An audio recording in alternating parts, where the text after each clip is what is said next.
तरीन वीडियोस के लिए हमारा YouTube चैनल सब्सक्राइब करके बेल आइकन प्रेस करिए ताकि आपको मिले हर अपडेट सबसे पहले।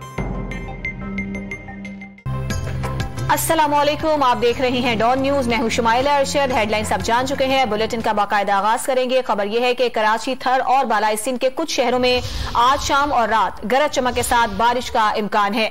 महकमा मौसमियात ने आज शाम या रात में सक्खर, घोटकी, जैकबाबाद, मीरपुर खास, मिट्टी, बदीन, ठट्टा और कराची में आंधी, तेज हवा और गरज चमक के साथ बारिश की पेशगोई की है।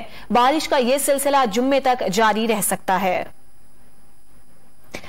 मौसम के हवाले से आपको अपडेट कर रहे हैं। कराची, थर और बालाई सिंध के कुछ शहरों में आज शाम और रात गरज चमक के साथ बारिश का इम्कान जाहिर किया गया है। महकमा मौसमियात ने आज शाम या रात में सक्खर, घोटकी, जैकबाबाद, मीरपुर खास, मिट्टी, बदीन, ठट्टा और कराची में आंधी, तेज हवाओं और गरज चमक के साथ बारिश की पेशगोई कर दी है।